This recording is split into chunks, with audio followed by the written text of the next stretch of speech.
मीरपुर नाम के शहर में तेजस अपनी पत्नी नीरू के साथ रहता था। पति पत्नी दोनों ही नौकरी करते थे। एक दिन तेजस गांव अपनी माँ के पास फोन करता है। हेलो, प्रणाम माँ। जीते रहो माँ, तुम दादी बनने वाली हो हैं? अरे वाह, ठीक है बेटा, मैं कल ही आती हूँ।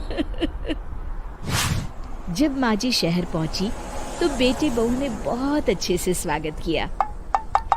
लीजिए माँ जी, चाय। अरे गर्मा गर्म पकोड़े ले आओ माँ के लिए। नीरू रसोई में गई और 2 मिनट में ही पकोड़े ले आई। जी ये लीजिए। बहू जादू से बनाए हैं क्या? अभी तो रसोई में गई थी। यम्मी। माँ जी, शीला रसोई में पकोड़े तल रही है, मैं बस लेकर आई। हे भगवान, मेरा धर्म भ्रष्ट कर दिया तूने। अब तो गंगा जल से शुद्धिकरण करना। ऑफिस जा रही हूँ। पर अभी तो घर का सारा काम पड़ा है। शीला आती ही होगी, झाड़ू पोछा बर्तन कपड़े वो सब कर लेगी। हमारे जमाने में घर का सारा काम हम ही करते थे। जी माँ जी, आप बहुत होशियार हैं, मैं घर ऑफिस दोनों नहीं संभाल पाती। तो जरूरत क्या है घर से बाहर जाकर चाकरी करने की? वैसे भी घर का काम खुद करने से घर में बरकत आती है, समझी? पर माँ जी। पर वर कुछ नहीं, इस महीने की पगार मिले फिर ऑफिस बंद है। हाँ। रात को नीरू तेजस से कहती है, सुनिए जी, माँ जी बोल रही थी कि मैं नौकरी छोड़ दूं। वैसे ठीक ही तो है, अभी तुम्हें आराम की जरूरत है। फिर भी आराम कहाँ, शीला को छुड़ाने के लिए बोल रही थी। तो अब 24 घंटे में इतना काम तो कर ही सकती हो। पर जॉब पसंद है मुझे, घर पर मन नहीं लगेगा। अगले दिन जब दोनों ऑफिस के लिए निकल रहे थे, मेरी तो कोई कीमत ही नहीं है इस घर में। माँ जी, आजकल महंगाई बहुत है, रहन सहन भी बदल गया है, दोनों नौकरी करते हैं तभी ठीक रहता है। अच्छा, तू कहना क्या चाहती है? मेरा बेटा तुझे बिठा के खिला नहीं सकता?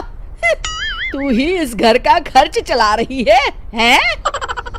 नहीं माँ जी, मेरा वो मतलब नहीं था।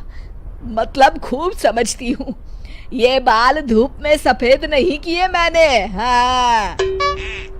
अब तो ये रोज का काम हो गया था। तेजस भी रोज की झिकझिक से परेशान हो गया था। एक दिन उसने कहा, नीरू, वैसे भी तुम्हें मैटरनिटी लीव मिलने वाली है, तो अभी से ही छुट्टी ले लो। पर क्या, मेरी सैलरी अच्छी खासी है। आखिर नीरू ने रिजाइन कर दिया। जब बच्चा हुआ तो घर में सब बहुत खुश हुए। कुछ दिनों बाद तेजस फाइल देख रहा था। क्या हुआ तेजस, कुछ परेशान लग रहे हो? हाँ, वो हमारी जितनी सेविंग्स थी वो तो हॉस्पिटल में और छठी के फंक्शन में खत्म हो गई है नीरू। और अभी वैसे मंदी चल रही है तो मैं बोल रही थी कल मुन्ना को हेपेटाइटिस का टीका लगवाना है। नीरू, क्या पोस्टपोन नहीं कर सकते? नहीं जी, बिल्कुल नहीं। अब तेजस को समझ में आ रहा था कि उससे गलती हुई है। पैसों की कमी का असर घर के माहौल पर भी पड़ रहा था। अगले दिन, बेटा मेरा चश्मा और ये दवाइयाँ ले आना, पर्चा देते हुए माँ जी ने कहा। जी। तेजस, मुन्ना के लिए दूध का डिब्बा और डायपर भी ले आना, और ये किराने के सामान की लिस्ट है, इसे भी लाना है। तेजस गुस्से में लिस्ट मरोड़कर फेंकता है और चिल्लाता है, पैसे क्या पेड़ पर उगते हैं? ये ले आना, वो ले आना। अरे पर ये जरूरत का सामान ही है। वो गुस्से में बिना कुछ कहे ऑफिस चला गया। अरे लंच तो ले जाइए। नीरू दौड़कर डिब्बा पकड़ाती है। एक दिन खाना खाने के बाद, नीरू, अब तो मुन्ना कुछ बड़ा हो गया। तो अब तुम वापस ज्वाइन कर लो ना जॉब। पर इस रिसेशन में जॉब मिलना बहुत मुश्किल है। ट्राई तो करो। फिर मुन्ना? माँ जी है ना, और एक फुल टाइम मेड भी लगा लेंगे। पर माँ जी, उन्हें तो पसंद नहीं।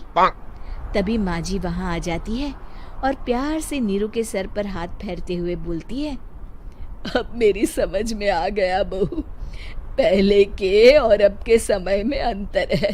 तुम काम शुरू करो, मुन्ना की जिम्मेदारी मेरी। मेरी प्यारी माँ जी।